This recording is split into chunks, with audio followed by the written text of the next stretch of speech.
नमस्कार। आज हम एक बहुत ही खास ग्रंथ पर बात करने वाले हैं जिसने सदियों से लोगों को राह दिखाई है। भगवत गीता। हाँ, भगवत गीता। हमारे पास श्रीला एसी भक्तिवेदांत स्वामी प्रभुपाद के अनुवाद भगवत गीता यथारूप के कुछ अंश हैं। बिल्कुल।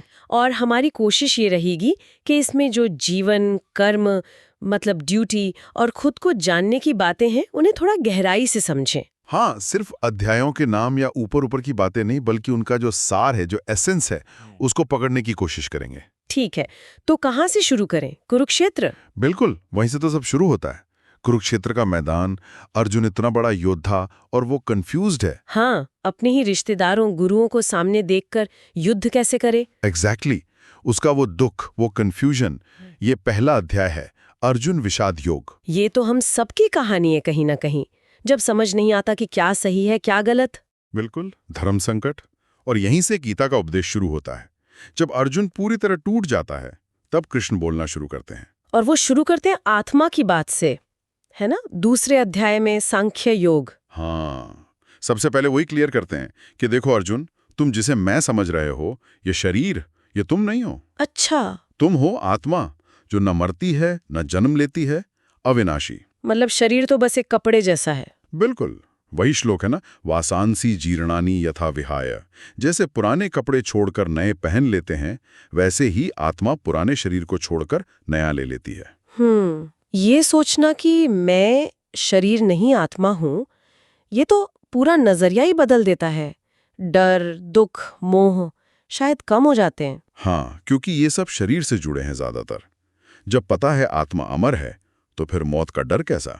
यहीं से कृष्ण उसे कर्म करने के लिए प्रेरित करते हैं। अच्छा, कर्म, मतलब तीसरा अध्याय कर्म योग। ये कर्म करो, फल की चिंता मत करो वाली बात, ये सुनने में तो अच्छी लगती है, पर प्रैक्टिकल कैसे है? ये बड़ा सवाल है। देखिए, इसका मतलब ये नहीं कि बिल्कुल ही नतीजे की परवाह ना करो या बिना सोचे काम करो। तो फिर मतलब है, अपना कर्तव्य, अपनी ड्यूटी पूरी लगन से करो, बेस्ट एफर्ट दो, लेकिन जो नतीजा आएगा उसमें अटके मत रहो। अटके मत रहो मतलब? सफलता मिले तो बहुत ज्यादा उछलो मत, अहंकार मत करो। विफलता मिले तो एकदम टूट मत जाओ। अच्छा। क्योंकि फल पर तुम्हारा पूरा कंट्रोल है ही नहीं। बहुत सी चीजें हैं जो असर डालती हैं। तुम्हारा अधिकार कर्म करने तक है, उसके फल पर नहीं। कर्मण्येवाधिकारस्ते माँ फलेषु कदाचन। हाँ, सुना है। लेकिन फल की इच्छा के बिना काम करना, ये तो बड़ा मुश्किल लगता है। मोटिवेशन कहाँ से आएगा? मुश्किल है शुरू में, पर यहीं पर ज्ञान काम आता। चौथा अध्याय, ज्ञान कर्म संन्यास योग। जब ये समझ आता है कि मैं आत्मा हूँ और कर्म करना मेरा स्वभाव या धर्म है, तो फल की आसक्ति धीरे धीरे कम होती है। मतलब ज्ञान और कर्म साथ साथ चलते हैं। हाँ, और पांचवा अध्याय, कर्म संन्यास योग, इसी को और पक्का करता है। वो कहता है कि कर्म छोड़कर भाग जाने से अच्छा है कि कर्म करो, लेकिन बिना अटैचमेंट के, निष्काम भाव से। ठीक है, कर्म, ज्ञान, अनासक्ति, ये सब जुड़े हुए हैं, लेकिन मन तो भागता है फल की तरफ, उसको कैसे कंट्रोल करें? ध्यान से। बिल्कुल सही। छठा अध्याय, ध्यान रोग, इसी के लिए है। मन तो चंचल है ही, हाँ, बहुत। तो उसको साधना पड़ता है अभ्यास से, वैराग्य से, ध्यान लगाना, एकाग्र करना। लेकिन कृष्ण यहाँ एक और बात जोड़ते हैं। क्या? वो कहते हैं कि सबसे ऊंचा योगी वो है जो मुझ में, यानी परमात्मा में, मन लगाकर ध्यान करता है, पूरी श्रद्धा से। अच्छा, मतलब सिर्फ मन को शांत करना काफी नहीं, उसे भगवान से जोड़ना भी है। हाँ। सिर्फ एक मेंटल एक्सरसाइज नहीं है ध्यान, उसमें भक्ति का पुट होना चाहिए। योगी नाम अपि सर्वेशाम मद्गते नंतरात्मना। तो यहाँ भक्ति का एंगल आ गया। और 7वें अध्याय ज्ञान विज्ञान योग और 9वें राजविद्या राजगुह्य योग में तो कृष्ण अपने बारे में और भक्ति के बारे में और बताते हैं ना? बिल्कुल। 7वें में वो कहते हैं, मतः परतरम नान्यत, मुझसे श्रेष्ठ और कुछ नहीं है, मैं ही सबका स्रोत हूँ, परम सत्य हूँ। और 9वें अध्याय को तो राजविद्या राजगुह्य कहा है, मतलब सबसे गोपनीय ज्ञान। हाँ, king of knowledge, most secret. और वो ज्ञान क्या है? कि भक्ति से, प्रेम से मुझे आसानी से पाया जा सकता है। ये सबसे सरल और श्रेष्ठ मार्ग है। लोग अक्सर ज्ञान मार्ग या कर्म मार्ग को ज्यादा महत्व देते हैं, भक्ति को शायद उतना नहीं। हाँ, पर गीता में भक्ति को बहुत ऊंचा स्थान दिया गया है। 12वां अध्याय तो पूरा भक्ति योग ही है। उसमें सच्चे भक्त के लक्षण बताए हैं। क्या लक्षण है? जो सुख दुख में समान रहे, किसी से द्वेष न करे, सबका मित्र हो, करुणामय हो, अहंकार न हो, जिसका मन बुद्धि मुझ में लगा रहे, ऐसे कई गुण ये तो बहुत ऊंची अवस्था है। और कृष्ण ये भी कहते हैं 10वें अध्याय में विभूति योग में कि दुनिया की हर सुंदर, शक्तिशाली, तेजस्वी चीज में मेरा ही अंश देखो, यद्यद विभूतिमत सत्वम। ताकि भक्त हर जगह ईश्वर को महसूस कर सके। एग्जैक्टली। और 11वें अध्याय में तो वो अपना विराट रूप, विश्व रूप दिखाते हैं अर्जुन को। और हाँ, वो तो अद्भुत सीन है, सब कुछ कृष्ण में ही समाया हुआ। हाँ, वो रूप जो दिखाता है कि ईश्वर की महिमा हमारी सोच से कितनी परे है। लेकिन वो ये भी कहते हैं कि ये रूप न वेदों से, न तप से, न दान से देखा जा सकता है। तो फिर कैसे? केवल अनन्य भक्ति से। भक्त्यात्वानन्या शक्य। फिर से भक्ति का महत्व। समझ गई। तो आत्मा, कर्म, ज्ञान, ध्यान, भक्ति, ये सब हमने कवर किया। अब 13वां अध्याय आता है, क्षेत्र क्षेत्रज्ञ विभाग योग। ये क्षेत्र और क्षेत्रज्ञ क्या है? ये नाम थोड़े मुश्किल लगते हैं। हाँ, थोड़े टेक्निकल हैं पर कॉन्सेप्ट सिंपल है। क्षेत्र मतलब फील्ड, खेत। यहाँ मतलब है ये हमारा शरीर, मन, बुद्धि, अहंकार, ये पूरा सिस्टम। अच्छा, ये बॉडी माइंड कॉम्प्लेक्स। हाँ, और क्षेत्रज्ञ मतलब इस खेत को जानने वाला, the nowhere of the field. वो कौन है? आत्मा। बिल्कुल, आत्मा या चेतना। तो कृष्ण कहते हैं इस शरीर क्षेत्र और आत्मा क्षेत्रज्ञ के फर्क को समझना ही असली ज्ञान है।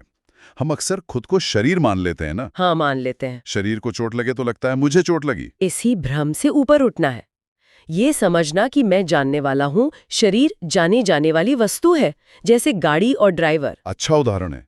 और इस ज्ञान के लिए कुछ गुण भी चाहिए, आपने कहा था ना। हाँ, इसी अध्याय में बताए हैं। विनम्रता, दिखावा ना करना, अहिंसा, सहनशीलता, सरलता, गुरु की सेवा, अंदर बाहर की शुद्धि, स्थिरता, आत्मसंयम। ये सब ज्ञान के साधन हैं। ये गुण हो तो ज्ञान समझना आसान हो जाता है। बिल्कुल, मन शांत और साफ होता है तो सच्चाई जल्दी पकड़ में आती है। और यहीं पर शायद वो 3 गुणों वाली बात आती है, सत्व, रजस, तमस। 14वां अध्याय। हाँ, गुण त्रय विभाग योग। ये 3 गुण जैसे प्रकृति के 3 धागे हैं जिनसे सब कुछ बना है और जो हम सबको बांधते हैं। कैसे बांधते हैं? सत्व गुण हमें सुख और ज्ञान से बांधता है, अच्छा लगता है पर अटैचमेंट हो जाता है। रजस गुण हमें कर्म, इच्छा और बेचैनी से बांधता है, हमेशा कुछ करने की धुन। और तमस? तमस तो अज्ञान, आलस्य, नींद और प्रमाद से बांधता है, बिल्कुल जड़ बना देता है। तो हम सब इन गुणों के असर में हैं। हाँ, कोई ना कोई गुण हमेशा हावी रहता है। हमारी सोच, हमारे काम, हमारी पसंद नापसंद, सब पर इनका असर होता है। तो क्या इनसे छुटकारा पाया जा सकता है या हम इनके गुलाम ही रहेंगे? नहीं, गीता कहती है इनसे ऊपर उठा जा सकता है, गुणातीत हुआ जा सकता है। कैसे? पहले रजस तमस को दबाकर सत्व को बढ़ाना होता है, सात्विक जीवन जीना। फिर धीरे धीरे सत्व गुण के अटैचमेंट से भी ऊपर उठना होता है। साक्षी भाव से देखना कि ये गुण अपना काम कर रहे हैं, मैं इनसे अलग आत्मा हूं। अच्छा, मतलब गुणों को जानना और फिर उनसे भी डिटैच होना। हाँ, और 15वां अध्याय पुरुषोत्तम योग इसी से जुड़ता है। कृष्ण कहते हैं कि संसार एक उल्टे पेड़ की तरह है और जीवात्मा मेरा अंश है, लेकिन मैं इन सब से परे परम पुरुष पुरुषोत्तम हूं। क्षर, नश्वर और अक्षर, अविनाशी आत्मा से भी परे। हाँ, वो हमें अपनी असली पहचान याद दिलाते हैं। हम उस परम सत्ता के अंश हैं। इस दुनिया की पहचान अस्थायी है। ये सब जानने के बाद अपने अंदर की प्रवृत्तियों को देखना जरूरी हो जाता है। 16वां अध्याय इसी बारे में है ना, दैवी और आसुरी गुण। बिल्कुल, दैवासुर संपद विभाग योग। ये अध्याय एक आईने की तरह है, हमें दिखाता है कि हमारे अंदर कौन सी प्रवृत्तियां हैं। दैवी गुण कौन से हैं? निर्भयता, मन की पवित्रता, ज्ञान में लगे रहना, दान, इंद्रिय संयम, यज्ञ, स्वाध्याय, तप, सरलता, अहिंसा, सत्य, अक्रोध, त्याग, शांति, करुणा। लंबी लिस्ट है। ये मुक्ति की ओर ले जाते हैं। और आसुरी? दंभ, घमंड, अभिमान, क्रोध, कठोरता, अज्ञान, ये बंधन में डालते हैं, नीचे ले जाते हैं। तो हमें चुनना है कि कौन सा रास्ता अपनाना है। हाँ, अपने अंदर दैवी गुणों को बढ़ाना है और आसुरी गुणों को कम करना है। रोजमर्रा की जिंदगी में इसका अभ्यास करना है। और हमारी श्रद्धा, मतलब हमारा विश्वास, हमारी मान्यताएं, 17वां अध्याय इस पर है, श्रद्धा त्रय विभाग योग। हाँ, हमारी श्रद्धा भी इन 3 गुणों सत्व, रजस, तमस से प्रभावित होती है। अच्छा, कैसे? सात्विक श्रद्धा शास्त्रों पर, विवेक पर आधारित होती है। राजसिक श्रद्धा दिखावे के लिए, फल की इच्छा से होती है। और तामसिक श्रद्धा अज्ञान में मनमाने ढंग से होती है। मतलब हमारी पूजा पाठ, खाना पीना, तपस्या, दान, सब कुछ हमारी श्रद्धा का आईना है? बिल्कुल। गीता कहती है जैसा व्यक्ति होता है वैसी उसकी श्रद्धा होती है। इसलिए आध्यात्मिक उन्नति के लिए सात्विक श्रद्धा डेवलप करनी चाहिए। समझ गई। हमारी हर चॉइस मैटर करती है। अब आते हैं आखिरी अध्याय पर, 18वें पर, मोक्ष संन्यास योग। इसे तो गीता का सार कहते हैं। हाँ, एक तरह से ये पूरी गीता का निचोड़ है। इसमें कर्म, ज्ञान, भक्ति सबका समन्वय है। फिर से कर्म फल त्याग पर जोर है। मतलब संन्यास का सही मतलब कर्म छोड़ना नहीं, बल्कि कर्म के फल की इच्छा और मैं कर रहा हूं वाले अहंकार का त्याग करना है। अपना स्वाभाविक कर्म, अपनी ड्यूटी बिना अटैचमेंट के करना ही असली त्याग है। और फिर आता है वो सबसे प्रसिद्ध श्लोक 1866। हाँ, जिसे चरम श्लोक कहते हैं। सर्वधर्मान् परित्यज्य मामेकम शरणम व्रज, अहम त्वा सर्व पापेभ्यो मोक्षयिष्यामि मा शुच। सब धर्मों को छोड़कर बस मेरी शरण में आ जाओ, मैं तुम्हें सारे पापों से मुक्त कर दूंगा, डरो मत। ये सुनने में बहुत शक्तिशाली लगता है, पर सब धर्मों को छोड़कर का क्या मतलब है? अपना काम धंधा परिवार सब छोड़ दे? नहीं, यहाँ धर्म का मतलब सिर्फ रिचुअल या मजहब नहीं है। यहाँ इसका व्यापक अर्थ है। सारे कर्तव्य, सारे सहारे, सारे आश्रय, यहाँ तक कि मैं ये कर लूंगा वो कर लूंगा वाला भरोसा भी। अच्छा, मतलब है कर्तापन का भाव छोड़ दो। ये मत सोचो कि सब कुछ तुम कर रहे हो, सब कुछ मुझ पर छोड़ दो। मेरी इच्छा से कर्म करो, फल की चिंता छोड़ दो। पूरी तरह सरेंडर। हाँ, पूर्ण शरणागति। ये अहंकार का पूरी तरह त्याग है। जब ये होता है तो कृष्ण कहते हैं, मैं तुम्हें सब पापों, सब बंधनों, सब डरों से मुक्त कर दूंगा, तुम चिंता मत करो। वाओ, ये तो बहुत गहरा आश्वासन है। अहंकार छोड़ना और पूरी तरह ईश्वर पर निर्भर होना। यही गीता का क्लाइमैक्स है, सार है। तो अगर हम आज की पूरी चर्चा को समेटें, तो गीता हमें क्या सिखाती है? कुछ मुख्य बातें क्या हैं? देखिए, मोटी मोटी बातें हैं। पहला, हम ये शरीर नहीं, अविनाशी आत्मा है। दूसरा, हमें अपना कर्म, अपनी ड्यूटी करनी है, लेकिन फल से अटैच हुए बिना, ईश्वर को अर्पण करके। इसे निष्काम कर्म कहते हैं। ठीक है। तीसरा, मन को साधने के लिए, कंट्रोल करने के लिए ध्यान जरूरी है। और चौथा, ईश्वर के प्रति प्रेम, श्रद्धा यानी भक्ति बहुत महत्वपूर्ण है, शायद सबसे महत्वपूर्ण। पांचवा, हमें अपने अंदर के गुणों और अच्छी बुरी प्रवृत्तियों को पहचानना है और अच्छे गुणों को बढ़ाना है। और आखिरी और सबसे जरूरी, अहंकार को छोड़कर पूरी तरह परमात्मा की शरण लेना। शरणागति, यही मुक्ति का रास्ता है। ये बातें वाकई जीवन को देखने का एक नया नजरिया देती हैं।